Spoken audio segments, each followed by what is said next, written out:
नमस्ते, welcome to Punjab Kesari Navodaya Times. मैं हूं अमर और आज मैं हूं बीनियन फैमिली की कास्ट के साथ। मेरे साथ है पंकज कपूर सर, मेरे साथ है राजेश कुमार सर और मेरे साथ है Anjani Dhawan. Hello guys. Hello Amar. सबसे पहले तो मैंने ट्रेलर देखा, मुझे बहुत होलसम, प्योर, एक वो प्योरिटी की प्लेस से आता हुआ लगा। क्या बात। और मैं मतलब जो सारी जो चीज़ें उसको टच करनी थी, जो मूवी के कोर के अराउंड है, सब टच करते हैं। जैसे पहले ट्रेलर्स आते थे एकदम कंप्लीटली पैकेज होते थे और वैसा ही ट्रेलर आया जब मैंने देखा। तो जब आप लोग सबसे पहले जब आप लोग ने स्क्रिप्ट पढ़ी तो आपका पहला पॉइंट या पहली एक ऐसी चीज क्या लगी जो आपको बिल्कुल टच करी और रिलेट करी, आपको लगा यार ये मूवी तो मैं करना चाहूंगा या चाहूंगी? मैंने ये स्क्रिप्ट कुछ 7 साल पहले या 6 साल पहले पढ़ा था, जब पहली बार अपने पहले रूप में जब मेरे पास आया जी। मुझे बेसिक कंटेंट इसका बहुत अच्छा लगा जी। जो सादे तौर के ऊपर एक जनरेशन गैप की बात हो रही है और जनरेशन गैप की बात नेगेटिवली नहीं हो रही, बिल्कुल पॉजिटिवली हो रही बिल्कुल। है। और एक नज़रिया जो अपनाया गया है वो ऐसा है कि चलो आओ, इसमें हम कहानी भी कहेंगे, थोड़ा मज़ा भी लेंगे और अपने परिवार वालों को और दूसरे परिवार वालों से ये भी कहेंगे यार आओ देखो, आप भी मज़ा लो और अगर कुछ मिलता है इसमें से तो हासिल करो और अपनी ज़िंदगी के अंदर उसको मतलब लाने की कोशिश अगर आप करना चाहो तो करो। तो आई थिंक ये एक जायका था, ये एक टेस्ट था जी। इस स्क्रिप्ट का जो 5-6 साल के डेवलपमेंट के अंदर भी बरकरार रहा। तो जब वो बाद में 4-5 साल बाद दोबारा मेरे पास ये स्क्रिप्ट आया, संजय लेके आए, तो उसके अंदर तब भी वो बात थी। तो ये मेन वजह थी जिसकी वजह से मुझे इस फिल्म में काम करने में कोई हिचकिचाहट नहीं महसूस हुई, बल्कि जैसे मैंने पहली बार उनसे कहा था वैसे ही 5 साल बाद भी मैंने उनसे कहा कि I believe in the subject, I am with you. अरे वाह, lovely, and we love to see you sir. Anjani, if you can say. Honestly growing up मेरा रिलेशनशिप मेरे ग्रैंडपेरेंट्स के साथ बहुत ही अच्छा था। पर मैंने बहुत बार ही देखा है दैट अगर मैं किसी के साथ हूँ या फ्रेंड्स के साथ हूँ और हमारा कुछ प्लान बना तो अरे आपको गुड माइंड दादा सब लाइक आई डोंट नो, मजबूरी जैसा वो एक होता है। जी मजबूरी क्यों है? बिल्कुल। और मुझे वो रिलेटेबल नहीं लगा बिकॉज फॉर मी तो फ्राइडे सैटरडे संडे मैं अपनी दादी दादा के घर रहती थी। मंडे वो मुझे स्कूल छोड़ते थे और फिर मैं मेरे पेरेंट्स मुझे पिक करके फिर थ्रू द वीक मैं अपने घर जाती थी। वाओ। Me growing up, दादी दादा's house was like I had to wait for the weekend. Yeah. तो make a मौज है। Yeah. So वो मुझे रिलेटेबल नहीं लगा। तो जब मैंने ये कहानी पढ़ी तो मुझे लगा ये इतनी इम्पोर्टेंट कहानी है सुनानी, शायद वो कुछ लोग जो ऐसा सोचते हैं या उनके मन में ऐसे थॉट आते हैं उन्हें शायद नया नजरिया मिल जाए। बिल्कुल, डेफिनेटली। मे बी वो एक्साइटेड होंगे because जब तक आप बैठोगे नहीं, टाइम नहीं स्पेंड करोगे वो माइंडसेट से कि I'm so excited, I'm so happy to be spending time with my grandparents. Yes. तब तक आपको समझ नहीं आएगा। बिल्कुल बिल्कुल, वेल सेड। और मुझे वही लग रहा है मूवी सीख तो बहुत अच्छी देगी। मेरा ये है कि अभी तक मतलब हिंदी सिनेमा में पहली बार दादा पोती की कहानी हो रही है। Never ever a grandfather and granddaughter's story has been told, you know. ये एक अपने आप में सबसे यूनिक बात है। दूसरा कि ये टॉपिक आज से 100 साल पहले और आज से 100 साल बाद भी रेलिवेंट रहेगा। It's a very relevant topic to talk about, क्योंकि भाई परिवार है तो जनरेशन होगा तो गैप होगा, कम्युनिकेशन गैप होगा। So this is one film which जहाँ पे सर ने जो बोला ना कि आपको इसमें से कुछ मिलता है तो अपने ज़िंदगी में आप इसका यूज़ करें, इसको अपने ज़िंदगी में लाने की कोशिश करें। और ये कहीं ना कहीं हर किसी different phases of your life, ये आप अपने ही बारे में 3 उम्र के बारे में बताता है। आपके बचपन के बारे में भी बताता है थ्रू हर, आपको मिड एज के बारे में थ्रू मी, आपको ग्रैंड पेरेंट वाले एज में आकर के through his character. So I think this is a complete film where you will find those stages of development in your life. Definitely वो फैमिली के साथ देखने का जो पहले हम लोग पूरी फैमिली साथ में बैठ के देखती थी। आजकल के कंटेंट में मैं देखता हूँ हर चीज़ या तो बहुत सीरियस है या सेमी सीरियस है। सब कुछ इतना कभी कभी लगता है कि यार आप जा रहे हो, आप पूरे ऑफिस से निकल रहे हो और फिर आपको कुछ एक मूवी देखनी है, सीरीज देखना है, वो एक आप एंटरटेनमेंट के लिए जाते हो। पर आजकल सब कुछ इतना सीरियस है या सेमी सीरियस है कि फिर लगता है कि लाइफ में ऑलरेडी इतने कलेश है तो उसमें कितने सारे डॉक्टरों को काम मिल गया सर, जो ये बात कहते हैं कि अब नया आया है सर कि सोने के 1.5 घंटे पहले आप देखना बंद कर दें। अब ये एक नई बातें भी निकलने लगी हैं और वो एक्चुअली असर करता है। कई बार मैंने सपने में देखा है सर। हाँ, कई बार खून किया है मैंने रात को। किसका? That's the question. मतलब जनरली यू आर। तो जैसे पहले जो कंटेंट होता था, जब मैं स्टार्ट करा था मूवीज देखना, बहुत होलसम मूवीज होती थी, प्रीची नहीं होती थी। आजकल सब बहुत प्रीची है कि आपको ऐसे डिक्टेट कर रहे हैं कि ये चीज़ है। और पहले फैमिली व्यूइंग बहुत था, आजकल थोड़ा कम है। तो मुझे बिनियन फैमिली का ट्रेलर देखकर यही लगा कि ये एंटरटेनमेंट बहुत देगी पर प्रीची नहीं होगी। तो ये क्या मूवी का कोर है? It's not like जाओ अपने ग्रैंड पेरेंट्स के साथ रिलेशनशिप बना, that's not the vibe of this at all. Discovery है, जी। डिस्कवरी है, बड़े अच्छे से डिस्कवरी है कि वो इमोशन क्या है, वो Yeah. कहाँ वर्क करती है, किस वक्त वर्क करती है। होती हमेशा से है आपके अंदर, मगर किस वक्त वर्क करती है और किस वक्त रिलेट करना शुरू कर देती है। कौन कितने कदम आगे तक आता है कि वो जो बीच का गैप था वो ख़त्म हो जाता है और ज़िंदगी फिर से एक साथ होके पारिवारिक लेवल पे चलने लगती है, नेचुरल और नॉर्मल लेवल पे चलने लगती है। वो एक सेंस स्क्रिप्ट के अंदर है। डेफिनेटली। राजेश सर, आपसे मेरे को पूछना था, मैंने कहीं पढ़ा है कि हर प्रोजेक्ट, हर फिल्म, हर शो, हर प्ले आपको एक आर्टिस्ट को कुछ नया सिखाता है अबाउट देयर क्राफ्ट, अच्छे वे में सरप्राइज करता है that oh I can do this also. तो बिनी एंड फैमिली ने आपको एज एन आर्टिस्ट कैसे? I think use of eyes जो एक है ना, वो क्राफ्ट में भी, बिकॉज 360 डिग्री आपकी आंखें मूव करती हैं and every degree has one reaction. That's what I learned about it कि अगर आप किसी को ऐसे देख रहे हैं उसका एक मायने है, किसी को ऐसे देख रहे हैं उसका एक मायने है, किसी को ऐसे देख रहे हैं उसका एक मायने है। और ये मैंने पंकज सर से सीखा है, because his eyes speak. Specially one scene I talk about, जहाँ पे हालांकि उस सीन के बारे में बात नहीं कर सकते क्या, एनीवेज जहाँ भी बैठे हुए थे तो सर और मेरा ही एक सीन था where he was in his own world, own thought, and I come and sit next to him, and that was the time when I was noticing him and I figured out that he is not noticing me but he is noticing me. Okay. And his eyes said everything and he did not even utter a word. उस दिन sir मुझे realise हुआ था कि आंखों का खेल जो है टेलीविजन में क्या होता है ना, ऑनेस्टली बता रहा हूँ सर, इतना रोज आप करते हैं ना कि you blink so much, you know, craft की बात कर रहा हूँ, ब्लिंक सो मच। यहाँ पे आकर के ना मुझे पता चला कि जितना कम ब्लिंक करें, जितना कम आंखों को मूव करें, I think that gives a clear picture and expresses yourself better. तो क्राफ्ट वाइज मैंने I learned how to use my eyes. Point to be noted. Pankaj sir, आप कुछ ऐड करना चाहेंगे? मैं तो पहले भी आपसे कह चुका हूँ कि कुछ अरसा हुआ मेरे बच्चों ने मुझसे कहा कि भाई अब इतना ज़्यादा स्ट्रिक्ट मत रहो, इतना ज़्यादा चूजी मत रहो, तो थोड़ा ईज आउट करो। आपने पंजाबी का वर्ड है बथेरा काम कर लिया है, बहुत कर लिया है, सो अब ईज होके मज़ा लेके करो जो भी आप करना चाहते हो।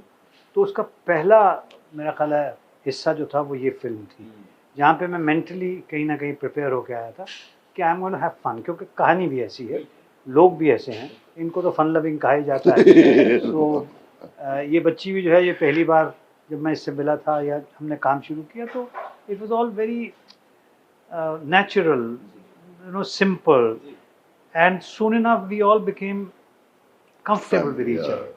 तो उसमें कोई दिक्कत नहीं है। और सारी तवज्जो जो थी वो, कम से कम मैं अपने बारे में डेफिनेटली कह सकता हूँ, वो इस चिंता में ज़्यादा डूबी हुई थी कि इस Sanjay okay is the director all right, क्योंकि वीज़ा के बहुत से प्रॉब्लम्स हुए थे। फिल्म जो है ये यूके में शूट हुई थी, उनका बहुत सा स्टाफ नहीं आ पाया था, बहुत से असिस्टेंट्स नहीं आ पाए थे, आर्ट डायरेक्टर के लोग नहीं आ पाए थे, तो उनके लिए एक बहुत बड़ी परेशानी थी।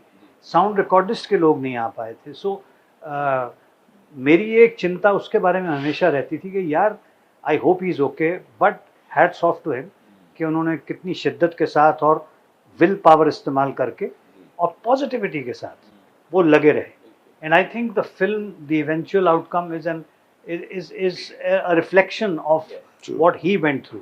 सो मेरे लिए जो चीज़ मज़ेदार थी या सुखदाई थी वो ये था कि फिल्म शूटिंग का कोई स्ट्रेस नहीं था, वो एक आनंद था, एक मज़ा था। और आप एक ऐसे डायरेक्टर के साथ भी काम कर रहे थे कि अगर आपको कुछ महसूस हो रहा है तो आप उसके साथ शेयर कर सकते थे, आप उनसे कह सकते थे कि यार मुझे लगता है अगर आप ऐसे भी, अगर आप इजाज़त दें तो, बिकॉज मैं हमेशा बिलीव करता हूँ कि director knows better than you do as an actor, because as an actor you're involved in your character that you're playing. तो वो खुलापन भी था उनके साथ, और I had this set of actors who became like a family at the end of the day. और इनसे ये जो हैं कहा जा रहा है कि लॉन्च हो रही हैं, मुझे तो लगता है बहुत पहले लॉन्च हो चुकी है, मगर lot of youth, lot of sweet talk, lot of things that you very fondly look at a person and say कि यार हाँ यार, why not this, I mean these youngsters are telling me all this, why not, maybe I can pick up couple of things out of that and carry them with me in years to come. So it was a very sweet, nice experience, wholesome experience. Yes. बिल्कुल, वो कहते हैं ना sets पे अगर vibe बहुत अच्छी हो तो eventually it reflects on the big screen, और मुझे को देख के यही लग रहा है। पंकज सर, मेरे को आपसे एक बात पूछनी थी। मेरे बहुत सारे फ्रेंड्स हैं भोपाल से, इंदौर से, आते हैं यहाँ पर एक्टिंग करने। मैं देखता हूँ डिसअपॉइंट आते हैं, कहते हैं कि एक्टिंग सबसे डिफिकल्ट प्रोफेशन है। तो मैं उनसे पूछता हूँ क्यों, तो कहते हैं कहीं और किसी भी और फील्ड ऑफ वर्क में रिजेक्शन पर डेली बेसिस पे नहीं मिलता, यहाँ मैं जाता हूँ और देख के बोल देते हैं अनफिट। अगर आप हमें, हमारे ऑडियंस को बता पाएं कि एक थिएटर क्या डिफरेंस लाता है एक एक्टर की जर्नी में जो बाकी चीजें नहीं, why is so important at the core? अगर आप गौर करें तो जब डॉक्टरी की पढ़ाई होती है 5 साल 4 साल जो भी MBBS करने में लगते हैं, उसके बाद इंटर्नशिप होती है अस्पतालों के अंदर। विदेशों में तो आपको सर्टिफिकेट ही नहीं मिलता जब तक कि आप रेजिडेंसी कंप्लीट नहीं करते। मेरे ख्याल में वो क्या है, आपके अंदर बेसिक एक जज्बा है, एक एबिलिटी है, लेकिन चैनलाइज नहीं है, आपको मालूम नहीं इसको आगे कैसे ले जाएंगे। तो कोई एक ऐसी जगह हो जहाँ पे आप उसको प्रैक्टिस कर सकें, उसको रिफाइन कर सकें, बेहतर बना सकें, और ये कॉन्सेप्ट दिमाग से निकाल सकें कि सिर्फ शक्ल सूरत की वजह से आप अभिनेता हैं। अभिनय, handsome is that handsome does. Yes, आप अभिनय को अपना हिस्सा बनाएं, सिर्फ शक्ल सूरत को नहीं। शक्ल सूरत भी इम्पोर्टेंट है, मैं इसके लिए मना नहीं कर रहा हूँ। कितना अरसा चलेगी, 2 साल 4 साल 5 साल, उसके बाद क्या रहेगा? हिस्ट्री देखिए हिंदुस्तानी सिनेमा की, कौन लोग थे जिन्होंने बतौर हीरो शुरू किया, उसके बाद कैरेक्टर एक्टर्स बन गए, उसके बाद ताज़ जिंदगी काम करते रहे, both men and women. Correct.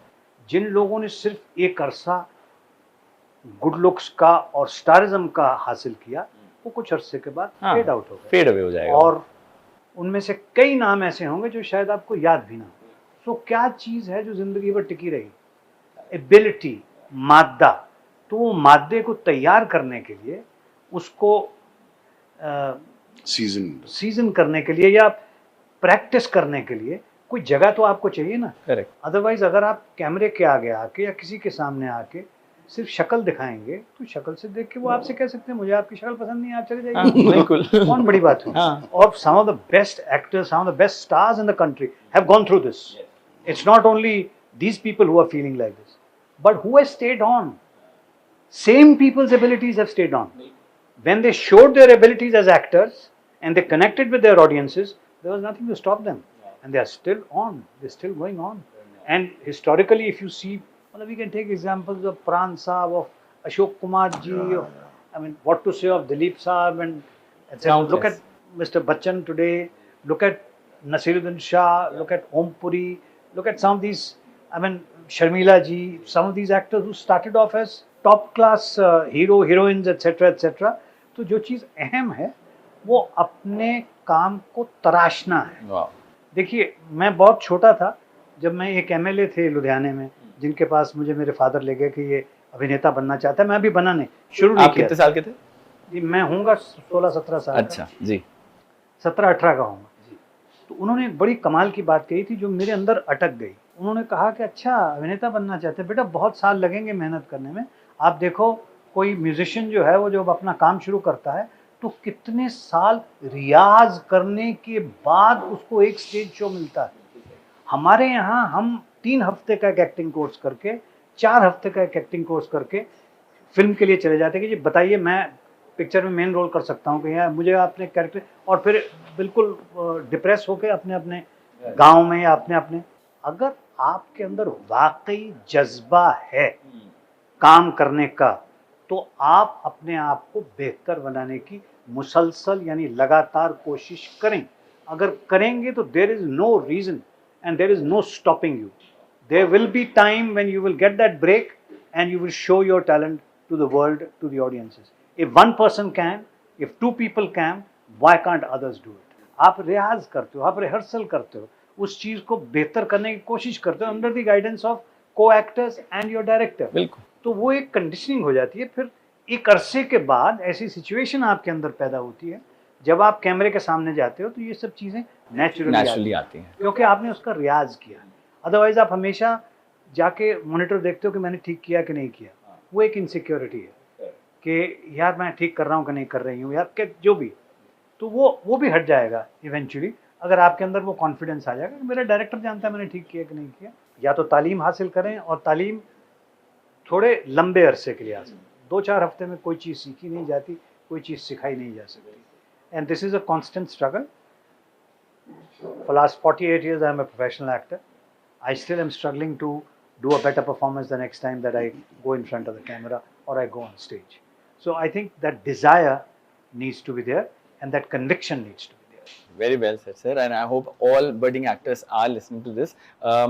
Anjani, मेरे को आपसे पूछना था कि आपकी तो पहली फिल्म है, इट्स द, कहते हैं ना, फर्स्ट आर ऑलवेज स्पेशल, और इससे ज़्यादा स्पेशल क्या हो सकता है? This is very different from what's going on, like जैसे अभी जो लॉन्चेस होते हैं, they are very different, they are very yeah, and this is what I personally, what I will prefer watching. So जो डे वन में आपका जो vibe था, जब and you give your first shot, और फिर लास्ट डे जब movie खत्म हुई, डे वन से और डे लास्ट में अगर आप कंपेयर करें तो what change did you find? ये तो पंकज सर ने बताया कि एक छोटी सी फैमिली बन गई, बट अगर आप उसमें कुछ बताएं, how was experience? Day one I was Vinny. Last day also I was Vinny. But having said that, I think जब आप 30 days shoot करते हैं out of Bombay, तो I think family जैसा माहौल बन जाता है। Everyone's away from home, सब साथ में हैं। कभी कभार मैं चारू मैम कुकिंग करते थे, Rajesh sir used to cook with us, we used to sit with Pankaj, hear his कहानियाँ from, he used to tell us such interesting stories from his other films, like I remember the Mattu ki Bijli ka Mandola story. What a crazy wacky role, sir. I love that film. I think the stories are too good. Yeah. So इतना आप ज़्यादा family जैसा feel करने लगते हैं in real life, even off camera. बिल्कुल। फिर वो फैमिली वो बॉन्डिंग बाहर भी आ जाती है, ऑन स्क्रीन बेटर रिफ्लेक्ट करती है। I think definitely that. Rajesh sir, आप एक आइकॉनिक शो के पार्ट रहे हो टीवी में, जब हम लोग सब फैमिलीज के साथ देखते थे, सारा भाई वैसे सारा भाई। सर आप भी ऑफिस और फिर मुसद्दिल चलाओ, फिर ये जो शोज थे ये बहुत लंबे तक चले। उसके जैसे आजकल क्या होता है, टीवी का कंटेंट भी ऐसा है, जैसे जो आजकल भी ट्रेंड चल रहा है कि एक चीज को निचोड़ देते हैं, वो बनाते रहते हैं जब तक ऑडियंस बोर ना हो जाए। वो टीवी में भी देखो, जैसे अगर भी पैन इंडिया मूवी बन रही है तो पैन इंडिया मूवी तो खुद से बनती है। अब पहले एक आइडिया हो जाता है कि इसको पैन इंडिया बनाना है, but I don't think it starts with that. Movie तो अपने आप बनेगी पैन इंडिया जब इट विल रीच। आपको क्या लगता है आजकल what is that thing missing in the content of Indian television primarily, कि वो वाले आइकॉनिक शोज आते नहीं है जिसमें स्टोरीज ड्रैग्ड नहीं थी, एक सीजन 2 सीजन 3 सीजन 4 करने का उद्देश्य नहीं रहता था कि बस करना है, वो खुद ही ऑर्गेनिकली बनते रहते थे, क्योंकि आप दोनों तब ऐसे शोज देते। तो आजकल we don't see such content in TV. I think एक तो टीवी जो है राक्षस है, यू नो, रोज यू हैव टू फीड जी। तो कहीं ना कहीं क्वालिटी एक पॉइंट पे आकर के सफ़र करती है, बिकॉज आप, हाँ, वो राइटिंग पे प्रेशर आ जाता है। बहुत सारे फैक्टर्स हैं टेलीविज़न के लिए, कि किसी का एक पर्टिकुलर ट्रैक अगर वर्क कर रहा है या कैरेक्टर वर्क कर रहा है तो उसी के बेसिस पे आप लिखते जाइए। You know, you just have to keep on changing the direction. मतलब वो जीपीएस नेविगेटेड नहीं है वो कहीं भी जाती है गाड़ी। सो वहाँ पे क्वालिटी डेफिनेटली कई बार राइटिंग में सफ़र कर रहा है। जिन शोज़ की आपने बात की है, ये शोज़ फाइनाइट थे, ये शोज़ एंडलेस नहीं थे, और इसी वजह से इन पे जो काम करने का तरीका था वो आज आप उसको सेम चीज को ओटीटी पे देखते हैं या हाँ, बिल्कुल। एंड फैमिली रिकॉल वैल्यू भी बहुत है, करेक्ट। करेक्ट। तो जब अच्छी चीज होती है उसका एक फाइनाइट होता है, इनफाइनाइट में फिर you go all over because you have to you know sustain the TRP, you have to sustain the audience. हाँ, जब आप ओटीटी और फिल्में जैसी चीज करते हैं तो आप समय निकाल करके उसको बैठ करके देखते हैं। टेलीविजन में ये हो जाता है कि आप खाना बनाते बनाते हो सकता है कि सडनली वो टेलीविजन आपके लिए रेडी हो जाता है कि आप सिर्फ सुन रहे हैं कि कहानी क्या चल रही है, एक ही रिएक्शन 5 7 10 मिनट तक चलता रहता है, यू नो। सो वो वहाँ पे वो एक टेक्निकली सपोर्ट करके उसकी लेंथ बढ़ाने के लिए, तो वहाँ क्वालिटी सफ़र हैम्पर होती है। अदरवाइज राइटर्स वही हैं जो टेलीविज़न में थे, वही फिल्म भी लिखते हैं, वही ओटीटी भी लिखते हैं, बट थोड़ा सा मीडियम चेंज होने की वजह से उनका मोड चेंज हो जाता है। पंकज सर, उधर जैसे जब ऑफिस की शूटिंग आप कर रहे थे और जब आप कर रहे थे तो तब ऐसा, जैसे अब आजकल मैं सुनता हूँ कि लोग लिखते हैं कि तभी डायलॉग्स तभी लिखे जाते हैं सेट पे और तभी मीडियोक्रिटी आती है। जब आप ऑफिस कर रहे थे तब क्वालिटी ऑफ राइटिंग बहुत बेटर थी और पॉलिश थी। जी थी, मगर over a period of time सिलसिला बदलता गया। मतलब जब हम शुरू में कर रहे थे तो 2 3 4 दिन पहले स्क्रिप्ट आ जाता था। मैं लेकिन उसमें राइटर साहब की मजबूरी भी समझता हूँ कि आप मतलब हर महीने आपको 4 episodes of a certain quality produce करने हैं। कितने करेंगे? जैसे हम लोगों ने ऑफिस के कुछ 250 एपिसोड्स किए हैं। 250 episodes over a period of 4 years or something is too much for any writer to write. Correct. पर उनकी हिम्मत थी अश्विनी धीर साहब की कि वो उन्होंने किया और ये भी कोशिश बरकरार रखी कि ताजगी रहे, कि नया कुछ हो जाए, कुछ बात इसके अंदर ह्यूमर का एक लेवल, एक एंगल अलग हो जाए वगैरह वगैरह। मगर हर चीज़ की एक लिमिट होती है ना। दूसरा, मैं एक चीज़ हमेशा से मानता हूँ यार कि एक छोटा बच्चा भी है, अगर आप उसको सेम कहानी 6 दिन तक लगातार सुनाओ तो 7 दिन तो बोल देगा पापा कोई और चीज़ नहीं है। और एक राजा था एक रानी थी, बच्चों ऑडियंस को भी वैरायटी चाहिए और आपको भी पता हो जाना चाहिए कि जैसे राजेश ने बहुत सही बात कही कि राइटर के ऊपर इतना प्रेशर आ जाता है। राइटर के ऊपर प्रेशर आया, चैनल से प्रेशर आया कि अब इसको इस तरह से आगे लेके जाओ। खैर हमारे वक्त तक ये नहीं था बिल्कुल। To be honest, all the programs that I have done on television, never ever any channel said कि आप इस कैरेक्टर के साथ आगे बढ़ो, no, but the program itself has a life. उसके बाद उसके beyond कहाँ जाएंगे? जैसे हमने ज़बान संभाल के किया, we did 2 seasons of that, 52 episodes each, we were done with it. And the producers also realized with Office it was an endless program. Somewhere I put my foot down saying I've had enough. For 4 years I'm doing the same character, and you know it became like a pattern. And Rajiv, the director producer, is a hell of a guy. He's so sweet and such an intelligent, friendly person that he understood my point. I said, let's make a film. If you want to make a film, so we made Chala Musaddi Office. Unfortunately, the film didn't do well. If it had done well, then it would have series. You know, then part 1, part 2. Correct, Then it becomes a different thing altogether. Why did it not do well? I have no idea. You know, a lot of things might have happened, etc. So I think what is important is कि एक चीज़ का एक point तक test जो है ना वो बेहतर रहता है। जब उसका कंटेंट ख़त्म हो गया या उसके अंदर ताजगी ख़त्म हो गई तो उसको छोड़ देना चाहिए, या इतना इंटेलिजेंट हो जाना चाहिए कि कुछ अरसे के लिए ऑडियंस को उससे रिस्पाइट। हाँ, बिल्कुल सही बात है ना। जैसे एक प्रोग्राम हम कर रहे थे फिलिप्स टॉप 10 नाम से, Satish Kaushik, who is no more a friend of mine, he used to direct it, and he and I were the 2 actors on that, and it was a almost completely improvised program. And I knew by the time we reached about 47th 48th episode that we were done. We were repeating jokes, we were doing all that, and my request to him was, let's stop it, give a gap of 3 years, we can always come back. It's like Laurel and Hardy. You know, it's like give that gap and come up with next series with something completely different. But channels are greedy, they want to run it as long as they can. और या जो भी आप कहें, उनकी भी अपनी मजबूरियां होती होंगी, because if they are getting revenue they would want to continue with that. So but I think everybody, channel downwards to the actor, everybody has to realize कि this has run its time. Let's shift to something else and make something else and let this rest for some time. in case we want, we can address it later again. Definitely well said sir. पर वो characters तो हमारे दिमाग पे rent free रहते हैं. They are our core memories.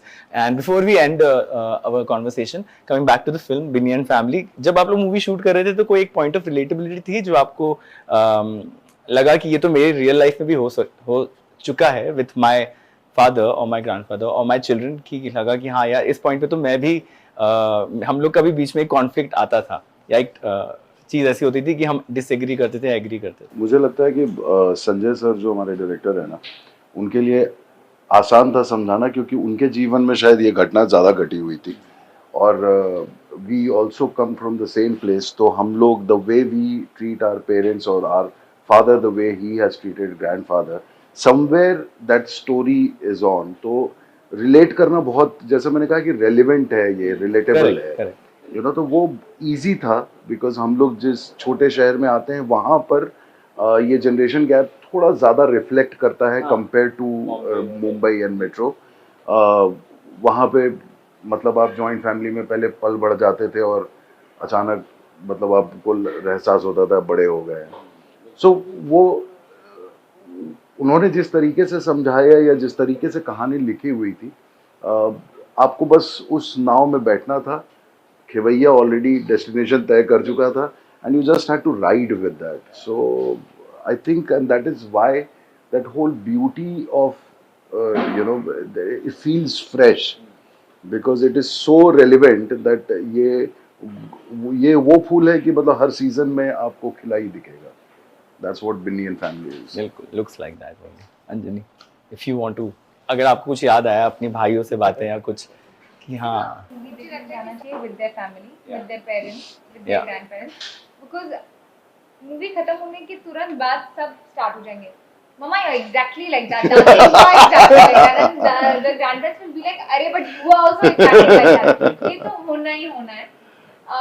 Trailer में अगर आपने एक सीन देखा होगा जब बिनी अपनी मॉम को कह रही है कि दादी still out my rib jeans. I think वो मेरे लाइफ में बहुत हुआ है.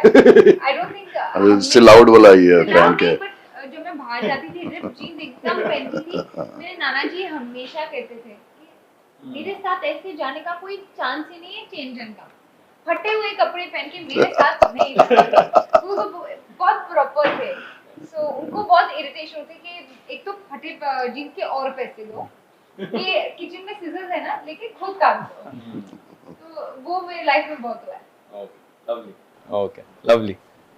यार मैं ये कहूँगा, मैं भी कहता रहा हूँ बहुत से इंटरव्यूज में, इन्होंने भी कहा है कि सब फुल फैमिली के साथ जाना. यार बाई चांस अगर फैमिलीज अलग अलग हों और सब लोग एक दूसरे से अलग अलग हैं तब भी पिक्चर देखने जाना. क्योंकि पिक्चर देखने के बाद आपकी मजबूरी हो जाएगी कि आप जहाँ बाकी आपका परिवार है उनको फेस टाइम करें या टेलीफोन करें और उनसे बात करें और कहें कि भाई मैंने तो यहाँ देख ली है, आप वहाँ ज़रूर देख लेना, ताकि फिर उसके बाद फिल्म के बारे में और अपने बारे में हमारी रिश्तेदारी क्या है उसके बारे में ज़रा बात हो सके. Definitely. Thank you for your time and thank you for this conversation. I hope Binny and Family becomes big as any other film. Thank you.